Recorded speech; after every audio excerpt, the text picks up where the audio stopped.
Hi, it's me. I don't know why, but I've been having like a really hard time like filming, and I feel really awkward filming, so bear with me. I have my glasses on because I'm going to be reading off my phone, which is going to give me a headache if I don't wear my glasses.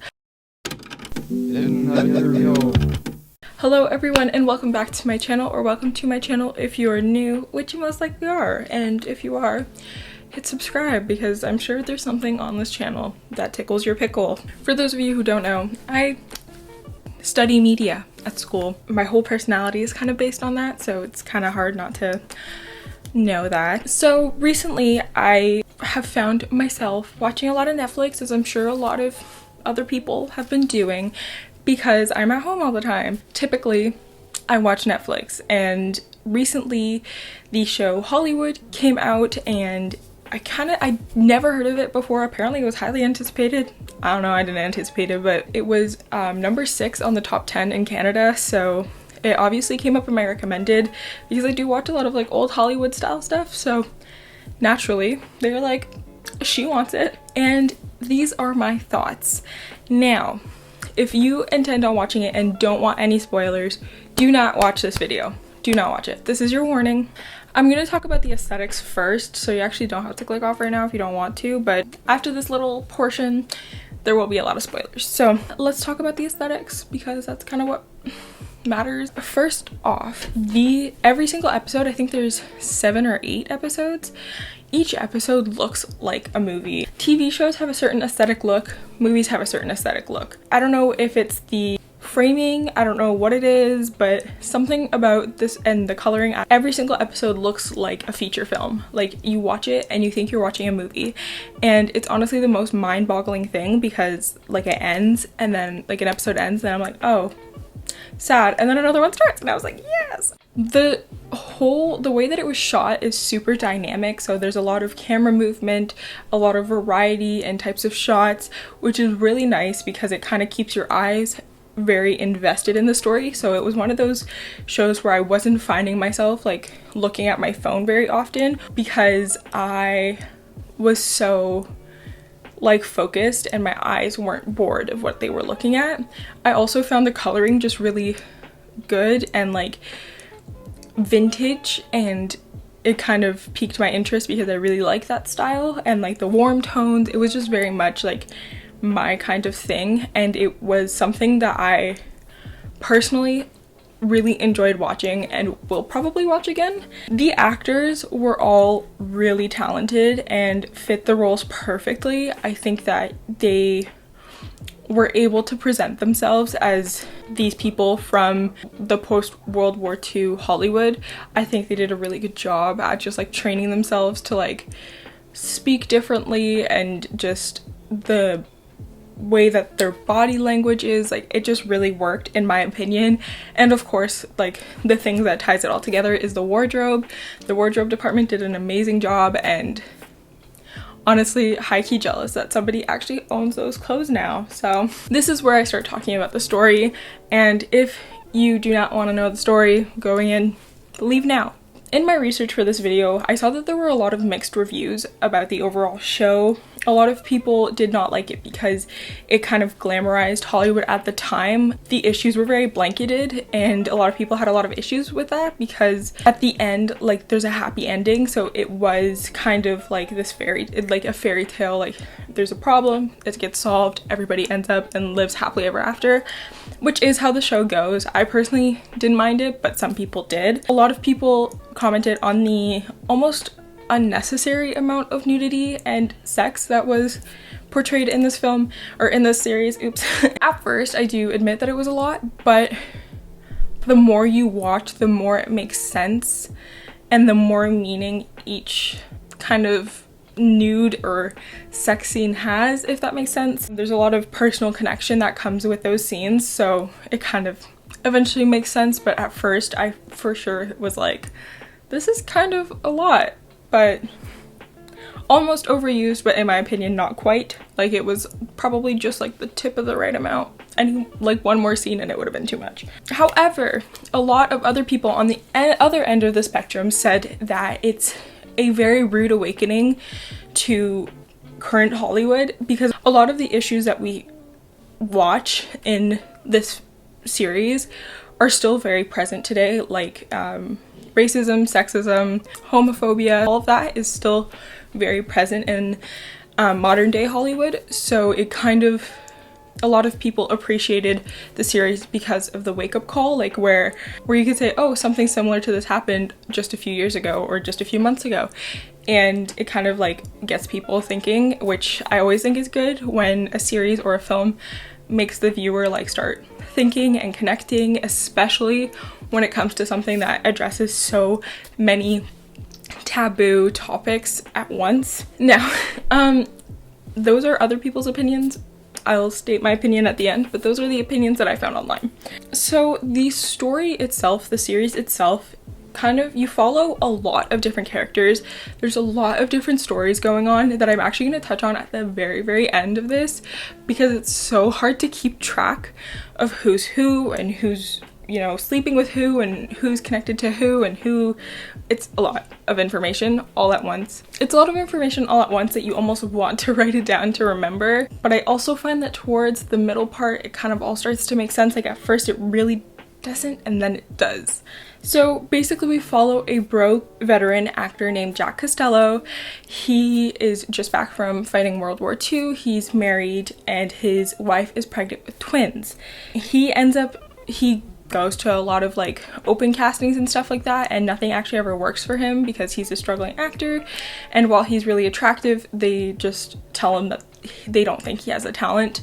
One night he's at a bar and runs into Ernie, and Ernie runs this gas station that is also a brothel type thing, which he doesn't obviously disclose, but he tells Jack that he has an opportunity for somebody who looks like him working at his gas station, and if he's interested to come to the Golden Tip gas station. And Jack decides that he is struggling so much for money and he wants to make his wife happy and he doesn't want her to have to work while she's pregnant, so he goes to the Golden Tip and starts working, which is where he realizes that he would be sleeping around for money, which is fine.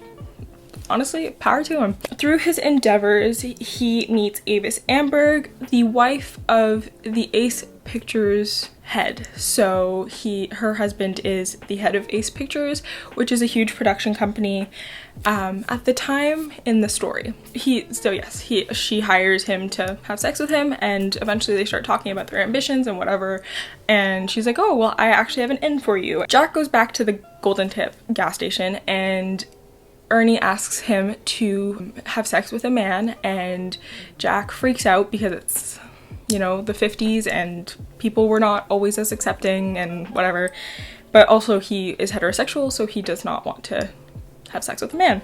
So he leaves and goes to a movie theater and runs into Archie, who is gay and is also a prostitute on his own, and he pretends to be a police officer and arrests him and eventually brings him to Ernie, proposes this business deal, brings it to Ernie, and they find out that they actually have a lot in common because Jack is a struggling actor and Archie is a struggling screenwriter, so they kind of have something in common there. Through the job, Archie, the screenwriter, meets Roy, who will eventually become Rock Hudson, who hires Archie to have sex with him because he, I think, is not in the closet, but couldn't find anybody who was also out as gay, so they actually end up falling in love and becoming this biracial gay power couple, and honestly, we stan. Then we meet Raymond. He is a half Filipino, half white, up-and-coming director who is dating up-and-coming Black actress Camille Washington. Camille is actually taking lessons through Ellen Kincaid, who works for Ace Pictures, and Raymond has a contract with Ace Pictures where he will direct and whatnot. Raymond tries to pitch a screenplay to Ace Pictures and he would like to direct it, and the studio says, well, we're not really willing to take a chance on you right now, but read through this pile of scripts and find one that's worth producing and you can direct it, and if we like it, then we will think about taking on your screenplay. So he is reading through all of these different screenplays and comes to the conclusion that a screenplay called Peg is the only one worth producing and the only one that has a really good storyline. And from there, we find out that Peg is actually written by Archie, but he had to mail in everything and do everything over the phone because he's black and doesn't want the studio to know that he's black, so that they will actually give the screenplay a chance. Peg is a script that follows the story of a struggling actress in Hollywood who eventually commits suicide.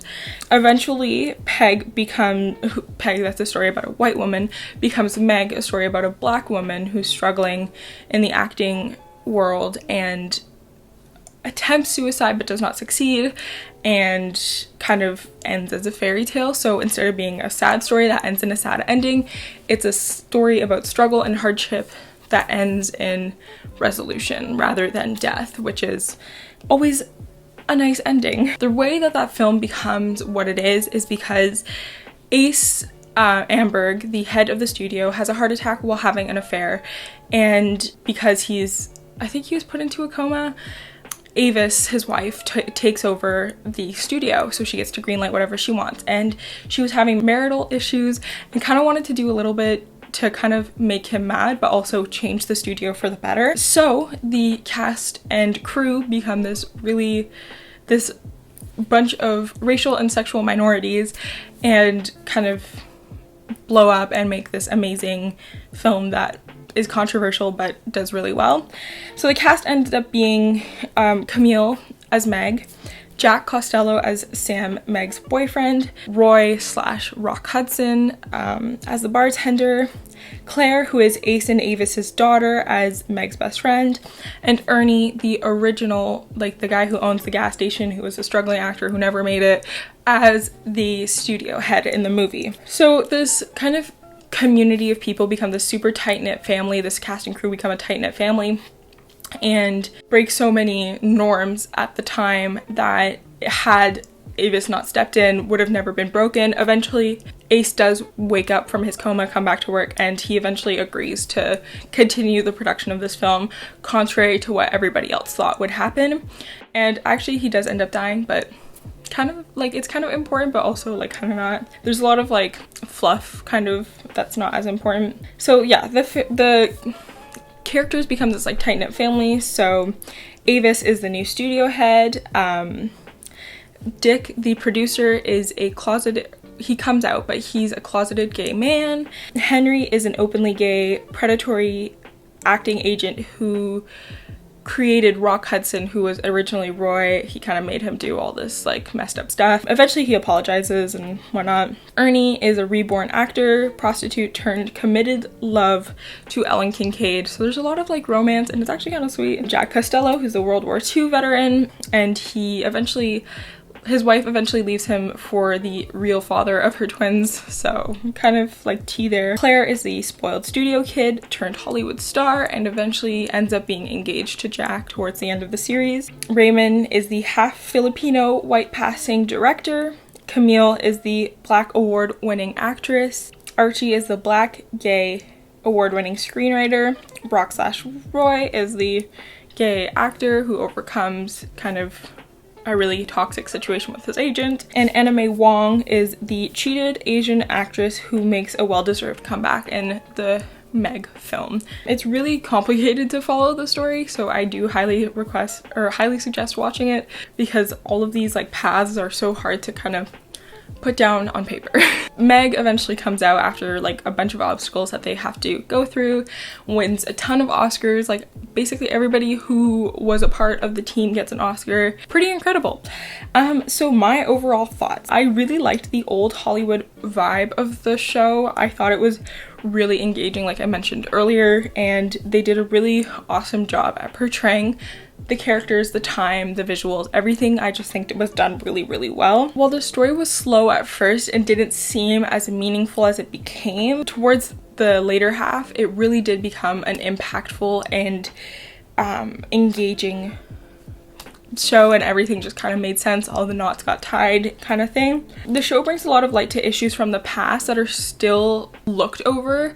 They're still really relevant today, like I mentioned earlier, like oppression, racism, sexism, homophobia, etc. All that stuff that's still really relevant today. All of the characters had depth and growth throughout the series. Everybody kind of grew from everything that they went through, and you kind of really start to get attached and understand different characters and their actions. And overall, I just really liked the show. I thought it was engaging and reflective and really made me think of the industry today and how this show is still so relevant even though it's based so long ago. So that's all. That was a really long ramble. That was a lot of words. That's like the most words I've spoken today.